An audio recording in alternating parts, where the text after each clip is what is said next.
السلام علیکم ناظرین، کیسے ہیں آپ سب؟ امید کرتی ہوں کہ آپ سب بالکل ٹھیک ٹھاک اور خیر خیریت سے ہوں گے۔ تو آئیے آج کی ویڈیو شروع کرتے ہیں۔ جب ہر راستہ بند ہو جائے تو آپ مایوس نہ ہوں، بلکہ یہ ایک آیت اور ایک سورت پڑھ لیں۔ اس وظیفے کو پڑھنے کے بعد آپ خود اللہ کی مدد کو آتے دیکھیں گے۔ آج کی اس ویڈیو میں آپ کو ایک ایسا وظیفہ بتایا جائے گا، اور جب آپ اس وظیفے کو شروع ہی کریں گے تو انشاءاللہ اللہ تعالیٰ آپ کی بڑی بڑی مشکلیں دور فرما دے گا۔ اس لیے ویڈیو کو آخر تک ضرور دیکھیے گا۔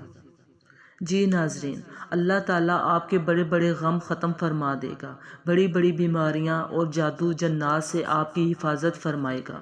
یہ قرآن پاک کی ایک آیت ہے، اور یہ کتنی برکتوں والی آیت ہے۔ تقریباً قرآن مجید کی ہر سورت سے پہلے یہ آیت پڑھی جاتی ہے۔ جب یہ آیت نازل ہوئی تو اللہ تعالیٰ نے اپنی عزت کی قسم اٹھا کر فرمایا، جو بندہ بھی کسی کام کو شروع کرنے سے پہلے اس آیت کو پڑھے گا، میں اس کے کام میں اس کی مدد ضرور فرماؤں گا اور اسے برکت ضرور عطا فرماؤں گا۔ اللہ اکبر، یہ حدیث کا مفہوم ہے۔ جی ناظرین، یہ قرآن پاک کی برکتوں والی رحمتوں والی آیت ہے۔ آپ نے یہ عمل ایسے کرنا ہے کہ سارا دن بسم اللہ الرحمن الرحیم پڑھتے رہنا ہے، اور اس کے ساتھ آپ نے 11 مرتبہ سورۃ کوثر پڑھنی ہے۔ کسی بھی نماز کے بعد آپ یہ عمل کر سکتے ہیں، اور پڑھنے کے بعد پھر اللہ تعالیٰ سے دعا کرنی ہے۔ آپ نے یہ وظیفہ 2 دن کرنا ہے۔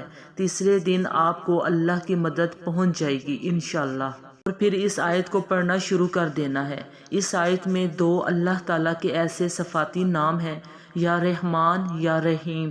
جو بندہ ان کو پڑھتا ہے اللہ کی رحمت کو جوش آتا ہے، پھر اس بندے کی بڑی بڑی دعائیں قبول ہو جاتی ہیں، اور اس کے بڑے بڑے غم اللہ تعالیٰ دور فرما دیتا ہے۔ بڑے بڑے لوگوں نے اس آیت کا وظیفہ کیا۔ کسی نے بتایا اس کو پڑھا اللہ نے دشمنوں سے بچایا، کسی نے بتایا اس آیت کو پڑھا اللہ نے بڑی بڑی بیماریاں ختم کر دیں، کسی نے بتایا میں نے رزق کے لیے پڑھا اللہ نے رزق حلال دیا، کسی نے بتایا رشتوں کے لیے پڑھا اللہ تعالیٰ نے شادی کے مسئلے حل کر دیے، اولاد کے لیے کسی نے پڑھا اللہ پاک نے بڑا فضل کیا۔ دنیا کے کسی کام کے لیے بھی آپ یہ وظیفہ شروع کر لیں۔ کسی بھی نماز کے بعد بسم اللہ الرحمن الرحیم پڑھتے رہیں۔ اس کے بعد آپ نے 11 مرتبہ سورۃ کوثر پڑھنی ہے، اور بعد میں اللہ سے دعا کریں۔ یہ وظیفہ آپ نے 2 دن کرنا ہے۔ آپ حیران رہ جائیں گے، اللہ تعالیٰ آپ کے ہر کام کو آسان کر دے گا، اور آپ کی دعاؤں کو پورا فرما دے گا۔ ضرور پڑھیے گا۔ اس کے ساتھ نماز کا اہتمام بھی لازمی کریں۔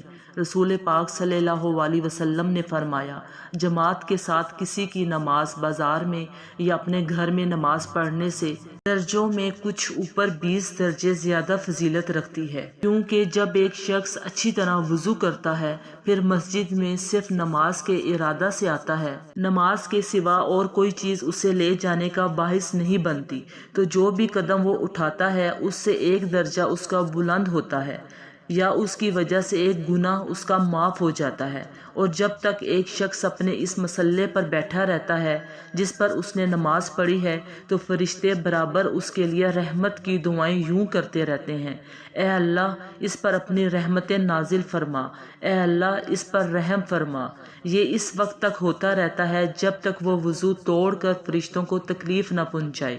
جتنی دیر تک بھی آدمی نماز کی وجہ سے رکا رہتا ہے وہ سب نماز ہی میں شمار ہوتا ہے۔ رسول پاک صلی اللہ علیہ وسلم نے فرمایا، اگر لوگوں کو معلوم ہوتا کہ اذان اور صف اول میں کتنا ثواب ہے، اور پھر انہیں اس کے حاصل کرنے کے لیے قرآن دازی کرنی پڑتی تو وہ ضرور کرتے، اور اگر انہیں معلوم ہو جائے کہ نماز سویرے پڑھنے میں کتنا ثواب ہے تو لوگ ایک دوسرے سے سبقت کرنے لگیں، اور اگر انہیں معلوم ہو جائے کہ عشاء اور صبح کی کتنی فضیلتیں ہیں تو اگر گھٹنوں کے بھل آنا پڑتا تو پھر بھی آتے۔